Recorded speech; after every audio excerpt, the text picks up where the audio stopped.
Selamat siang. Siang ini kita bicara resensi seni. Topik yang kita bahas hari ini adalah mengenai original series Netflix Gadis Kretek yang cukup fenomenal karena sudah jadi series yang populer bukan hanya di Indonesia tapi juga di beberapa negara Asia. Jadi series Gadis Kretek ini disutradarai oleh Camilla Andini dan Iva Isfansyah, dua sutradara, dan dibuat berdasarkan cerita roman novel yang ditulis oleh Ratna Kumala. Jadi Ratna Kumala ini adalah salah satu keluarga pengusaha rokok kretek di Jawa Tengah yang tentu mempunyai ikatan historis dengan cerita yang ditulis ini sebagai salah satu pewaris dari keluarga itu. Dan selain itu Ratna Kumala adalah penulis aktif novel dan cerita pendek yang sudah banyak karya-karyanya yang ditampilkan di beberapa media. Jadi novel Gadis Kretek ini sendiri adalah novel yang sudah sangat kuat karena sudah 10 kali dicetak ulang oleh Gramedia Pustaka Utama. Jadi itu sebenarnya sudah menjadi satu jaminan mutu bahwa memang cerita yang ditulis oleh Ratna Kumala dalam novel ini adalah cerita yang memang sangat kuat dari sisi plot, kemudian petokohan, kemudian juga storytelling dan timelinenya ya. Jadi secara cerita series ini memang sudah sangat tertolong karena cerita dasarnya sudah sangat kuat ya. Dan kalau kita mengikuti sampai di 6 series ya, ini cerita Gadis Kretek ini cerita yang sebetulnya nggak mudah ditulis dan nggak mudah juga dibaca karena dia ini kan menceritakan satu kurun waktu yang cukup panjang ya, dan sampai 2 generasi, dan cara penceritaannya juga maju mundur, dan yang lebih penting lagi adalah banyak misteri yang terurai satu persatu, lapis demi lapis, yang seperti menjadi twist plotting di beberapa bagian. Jadi itu yang membuat series ini menarik karena memang dari sisi dasarnya, awalnya bukunya sendiri, naskahnya juga sangat kuat ya. Nah, naskah buku dan film adalah 2 hal yang berbeda karena film dan buku bicara dalam bahasa yang berbeda ya. Kalau kita tahu di buku itu kan naratif ya, jadi di buku itu semua penceritaan dilakukan dengan narasi, sementara di film audiovisual penceritaan dilakukan dengan dialog. Jadi kalau di buku yang kuat narasinya, kalau di film yang kuat adalah dialognya. Dan tidak serta-merta buku bisa dialihkan narasi di buku bisa dialihkan ke dialog dengan sama kuatnya. Jadi itu nggak selalu begitu hubungannya ya. Jadi kita tahu ada buku yang sangat populer tapi begitu difilmkan jadi kurang populer atau sebaliknya. Nah, kalau untuk di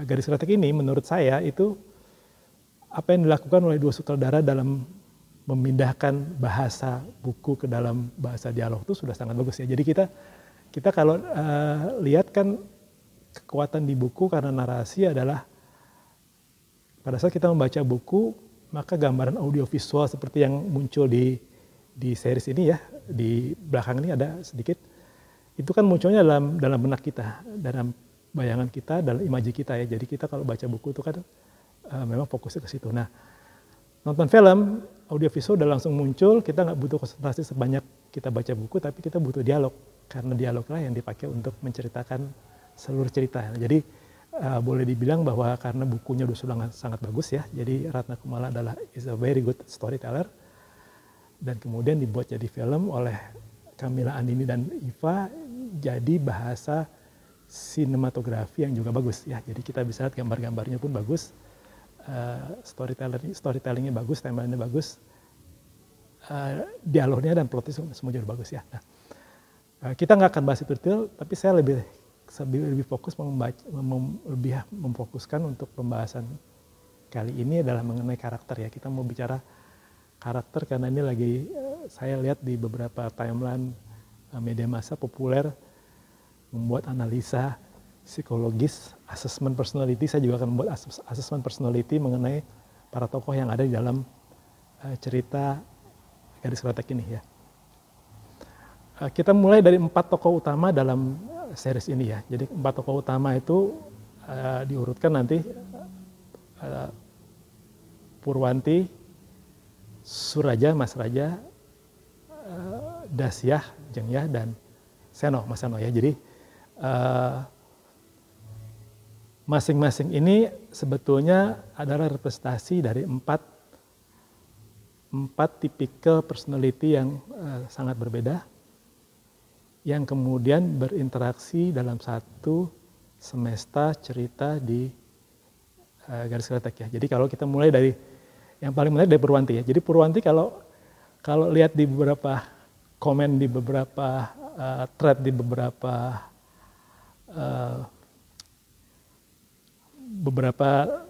analisa lah ya yang dibuat terutama kita pakai analisanya di lini masa media sosial ya. Ini paling banyak disalah-salahin ya. Jadi prahara yang terjadi di keluarga Idrus Muria ini sebagian besar kesalahannya diletakkan kepada Purwanti ya. Padahal kalau menurut analisa yang sekarang sedang kita buat ya, Purwanti ini justru nggak pernah bikin salah ya. Dia cuma posisinya ada yang namanya wrong man at the right place ya. Jadi dia ada di tempat yang seharusnya bukan tempatnya dia. Jadi intinya adalah di awal dia senang juga ya. Dia mungkin juga punya sedikit cinta juga buat Mas Raya ya, tapi dia tahu masalahnya lebih senang ke Jengyah. Jadi pada saat itu dia ya nggak bisa apa-apa kecuali ya cuma ada di sekitar situ bersama adiknya Mbak Yaya Rukiah. Sementara kemudian pada saat setelah huru-hara yang membuat seluruh jalan cerita berubah itu, kan tinggal dia yang ada di depannya Suraya, Mas Raya ya. Jadi sebenarnya dia nggak pernah milih. Dia justru dipilih ya. Satu-satunya yang dipilih sama dia sebetulnya adalah ketika dia memutuskan untuk mencintai Mas Raya dan bersedia menikah dengannya, walaupun dia tahu pasti dia tidak pernah benar-benar jadi cinta sejatinya Mas Raya ya. Jadi Purwanti ini sebetulnya sangat realistis karena dia nggak pernah punya pilihan, disalah-salahin nggak apa-apa, memang itulah posisinya dan inilah tipikal yang namanya woman at the right place. Nah. Kemudian Dasyah, Mbak Ya ini justru sangat idealis dalam soal cinta ya, karena dia adalah right man at the wrong place ya, karena dia tentu berhak mencintai, berhak memilih siapa yang dicintai, tapi masalahnya adalah pada saat itu dilakukan waktu dan tempat tidak cocok karena dia sudah dijodohkan kan dengan Mas Seno ya. Jadi itu yang pertama. Yang kedua, pada saat ada kesempatan untuk balik lagi ya, itu di senario ujung lah ya, yang kejadian stasiun itu ya. Itu kan sebetulnya dia juga nggak tepat balik karena Mas Rayanya kan sudah punya pasangan. Jadi dia adalah right man at the wrong place ya. Tapi karena buat dia cinta adalah sesuatu yang harus diperjuangkan, idealis sekali ya. Jadi inilah tipenya Jengyah ini ya. Romantis ya, tapi karena dia bersedia memperjuangkan romantismenya itu, maka dia lebih tepat disebut idealis ya. Jadi ini tipikal personality-nya dari Jengyah. Suraya, Mas Raya ini juga banyak disalah-salahin sebagai orang yang dianggap membuat seluruh gegeran keluarga ini terjadi ya. Padahal dia juga sebetulnya tidak banyak memilih juga ya, tapi bisa dibilang dia adalah right man at the right place. Kenapa gitu? Karena pada saat Jengyah mau jatuh cinta, dia ada di situ. Ya, jadi dia right man at the right place. Kemudian pada saat setelah huru-hara, setelah dia tinggal sendiri dan dia tidak tahu bagaimana nasib Jengyah, dan dia sudah waktunya ataupun dipaksa waktunya untuk memilih pasangan dan berkeluarga, yang ada adalah Purwanti. Jadi dia selalu ada di saat yang tepat. Tapi sebetulnya Suraya ini nggak pernah merencanakan itu semua. Dia hanya sangat beruntung lah. Jadi kalau mau dilihat dia sebenarnya hanya sangat beruntung. Jadi dia ini bukan tipe kalau dibilang oportunis enggak juga gitu, karena dia oportunis adalah tipikal yang memilih pilihan terbaik dari dua pilihan yang ada. Tapi kan Suraya nggak pernah punya dua pilihan yang ada kan. Pada saat dia memutuskan untuk menikahi Purwanti kan dia nggak tahu Jengyah ada di mana ataukah masih hidup atau enggak kan. Jadi sebetulnya dia nggak pernah milih juga. Jadi dia hanya sangat pragmatis dengan situasi yang terjadi. Jadi kalau mau disalahin, kadang-kadang kita lihat ada orang yang selalu beruntung, tapi kan itu bukan salah dia. Jadi kurang fair juga kalau Mas Raya dianggap sebagai orang yang membuat huru hara seluruh keluarga ya, seluruh keluarga Idrus dan seluruh cerita di Kris Karatek ini ya. Mas Seno adalah wrong man at the wrong place ya. Jadi ini kalau di kuadran terakhir ya, memang dia ada di tempat yang tidak seharusnya ketika dia jatuh cinta dan mau menikahi Jengyahnya sudah punya tambatan hati yang lain ya. Jadi tapi dia punya romantisme yang sangat tinggi, walaupun dia tidak seidealis, kalau dalam konteksnya tidak seidealis Jengyah, sehingga dia tetap berharap dan karena itu tetap menjalin hubungan, tetap ada dalam lingkungan dekat di keluarga Jengyah, sehingga pada waktunya memang pada akhirnya dia dapat bertemu dan menjalin hubungan yang akhirnya bermuara pada keluarga antara Mas Seno dengan Jengyah walaupun cuma sebentar ya. Jadi kalau dilihat empat ini sebetulnya punya romantisme yang sama ya. Romantisme yang sama. Purwanti punya romantisme tapi dia nggak punya pilihan, jadi dia jadi realistis ya.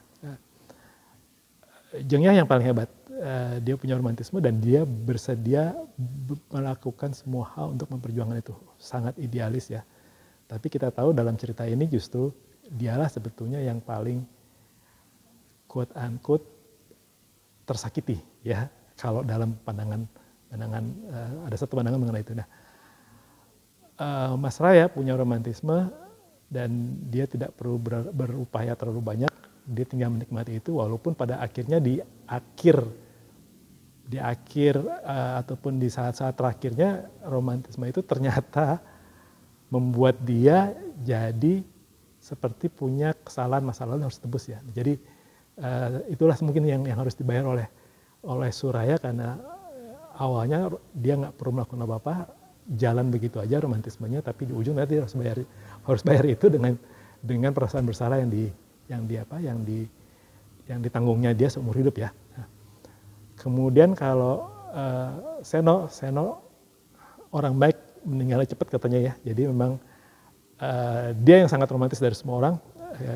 Ketika jatuh cinta dia pertahankan itu, walaupun belum kejadian, belum dapat, tapi akhirnya dapat juga. Nah, jadi dari penggambaran 4 karakter personalitas ini sebetulnya kalau buat saya ini sebetulnya ini tidaklah sama dengan misalnya kalau ada yang menganggap bahwa tipe-tipe ini kemudian bisa digeneralisir jadi satu flag ataupun tipikal tertentu yang harus hati-hati, karena itu bahaya. Misalnya kan sekarang ada yang bilang tipenya Seno ini green flag, tipenya Suraya ini red flag ya. Padahal kalau kita mau jujur dan mau adil, menilai pribadi orang itu tidak dari tipikalitinya, tapi justru dari bagaimana dia melakukan sesuatu bagaimana dia berperan dalam suatu kejadian. Jadi artinya dari apa yang dilakukan, bukan dari tampilannya ya. Kita kan tahu ya bahwa ada macam-macam terms untuk bilang don't judge the book by the cover ya, karena memang nanti bisa jadi dalamnya itu nggak sama dengan luarnya ya. Jadi memang typicality ini nggak berarti flag, karena memang sangat berbahaya untuk mengidentifikasikan satu tipe personalitas sebagai threat ataupun sebagai penyebab terjadinya sesuatu ya. Karena sekali lagi, kalau orang belum melakukan sesuatu, bagaimanapun bentuk fisiknya, bagaimanapun impresinya ya, tentu kita tidak jujur ataupun tidak adil untuk menganggap bahwa itulah yang akan terjadi jika nanti dia masuk ke dalam situasi itu. Tapi ini kan pandangan ya. Nah, dan sependapat sebetulnya karena kalau kita lihat di dalam contoh yang lain ya, FBI itu kan punya FBI itu dinas investigasi kriminal Amerika ya yang sangat populer itu. Dia punya satu kalian namanya profiler. Profiler itu membuat profil dari orang-orang kriminal yang jadi perhatian di FBI. Itu yang dijadikan profiler bukannya sebelum kejadian loh. Jadi yang biasanya dibuat jadi profiler itu, yang diperlukan untuk dibuat profiler itu adalah misalnya ada satu kejadian pembunuhan, homicide yang ada korbannya nggak ada pembunuhnya.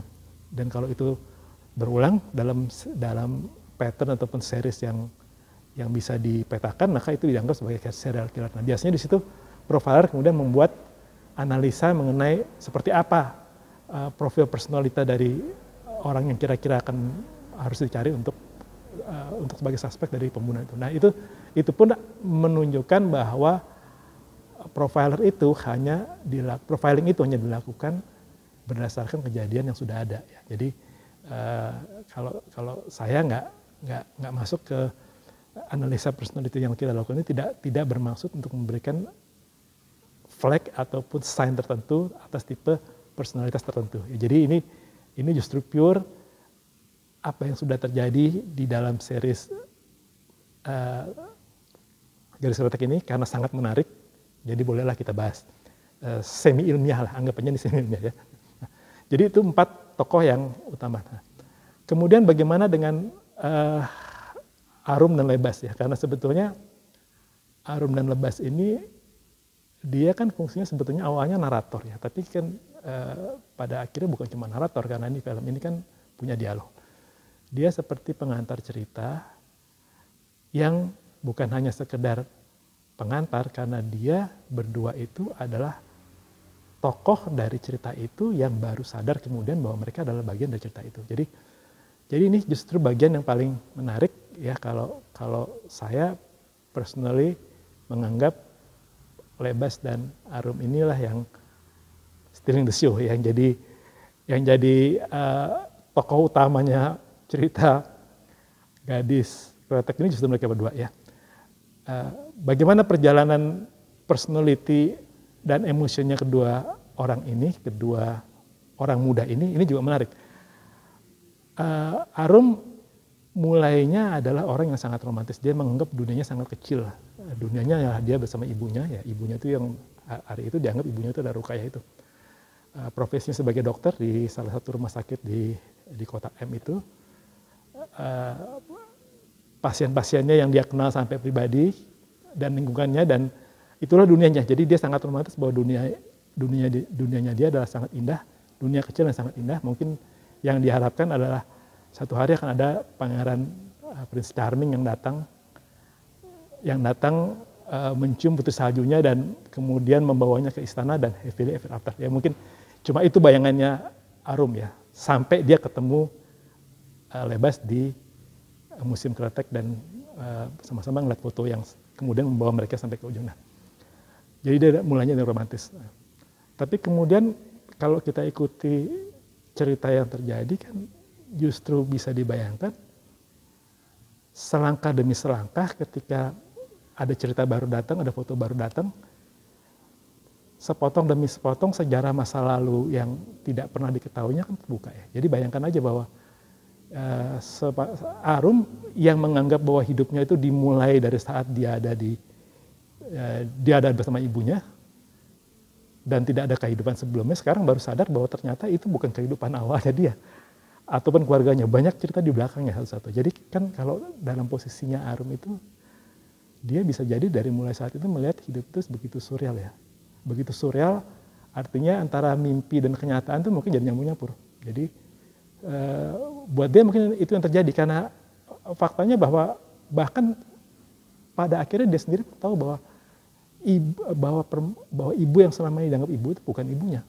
Ya, jadi perjalanan itu dari mulai menganggap dunianya kecil sampai kemudian tahu bahwa dunianya itu begitu besar dan panjang, itu pada akhirnya membawa dia jadi realistis ya, jadi realistis. Jadi ya pada akhirnya dia bisa menerima itu semua walaupun tidak terbayangkan sebelumnya bahwa dia akan sampai ke situ. Nah, Lebas kebalikannya. Anak Jakarta, ya, dia sangat realistis. Ya. Ini tipe yang selalu berpikir bahwa hidup itu harus dijalani sesuai kata hati dan bukan sesuai kata hati orang. Ya, biarpun kata hati orang itu abangnya sendiri, Mas Tegar ya. Itu bukan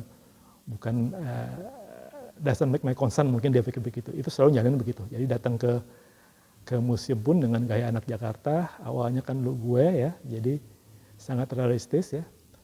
Terus dia mulai masuk ke dalam lapis demi lapis rahasia keluarga yang nggak pernah terungkap, yang mungkin nggak terlalu mengagetkan buat dia ya. Mungkin kalau buat dia, kalau si Arum menerima fakta baru itu sebagai hal yang surreal, mungkin buat Lebas itu sebagai hal yang seperti fantasi ya, mungkin fantasi ataupun hal yang buat dia mestinya nggak terjadi tapi terjadi, ya udahlah kita anggap aja itu sebagai hal yang seperti hal yang bisa difantasikan ya. Jadi cara nerimanya mungkin beda antara Arum dengan Lebas untuk fakta yang sama.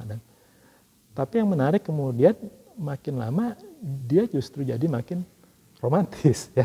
Jadi justru Arum dari romantis jadi realistis, Lebas Arum dari romantis jadi realistis, Lebas dari realistis jadi romantis ya. Jadi pada akhirnya nanti ini bisa jadi cerita sendiri, tapi tentu nggak akan perlu novel untuk menceritakan ya, karena kalau memang mau dibikin pada akhirnya karena Jeng Yah dan Mas Raya nggak pernah datang, ya biarlah kemudian yang berlayar adalah Arum dan Lebas ya. Tapi itu kan kalau ceritanya dari situ sih cerpen aja udah cukup lah ya. Tapi yang menarik buat kita adalah bahwa dalam cerita panjang yang penuh intrik, penuh twist plot ini, kedua orang muda ini yang awalnya membuka kemudian juga menutup bisa memandu seluruh cerita, sehingga di ujungnya itu ya tentu kita nggak bicara happy ending buat semua ya, tapi artinya di ujung itu semua rahasia yang awalnya masih misteri terungkap dan bisa diterima dengan baik oleh semua yang masih ada ya. Yang masih ada kan dia hari itu adalah Purwanti, Suraya, Mas Raya dan Rukayah serta kedua anak ini ya. Jadi ini ending yang sangat menarik, sekaligus menutup diskusi kita ataupun paparan kita siang ini ya. Jadi sekali lagi bahwa cerita ini sangat menarik untuk dilihat ya. Jangan dilewatkan, jangan kebanyakan dengar komen juga nanti spoiler. Kalau bisa begitu tuntas baru nanti dibahas sendiri ya. Dan jangan lupa nanti bagian akhirnya tuh ending yang sangat, buat saya itu ending yang sangat manis ya. Bagian akhirnya itu ketika Lebas yang anak kota datang naik mobil nyupir sendiri balik ke kota M itu ya. Hari itu mungkin belum ada Trans Jawa ya, jadi nyupirnya juga agak panjang mungkin kan. Kemudian dia datang hanya sekedar untuk mengikuti Dr. Arum pergi kemanapun dengan motornya ya. Jadi itu mungkin scene yang sangat sederhana, tapi buat saya itu scene yang sangat sweet satu pasti. Yang kedua kemudian sangat kaya dengan makna, karena dari situ kita bisa punya interpretasi, kita bisa punya fantasi, kita bisa punya plot in motion yang bisa kita buat sendiri. Jadi kan yang menarik kan sebenarnya di situ, kalau kita lihat film ataupun buku itu, kalau di ujungnya itu dikasih sesuatu yang seperti itu yang kita bisa nebak-nebak sendiri, artinya kita bisa bikin ending itu seperti apa. Ya, inilah yang sudah dilakukan dengan baik oleh duo sutradara di serial Gadis Geletak ini. Silakan menikmati dan mudah-mudahan bisa terhibur dengan serial Gadis Geletak ini.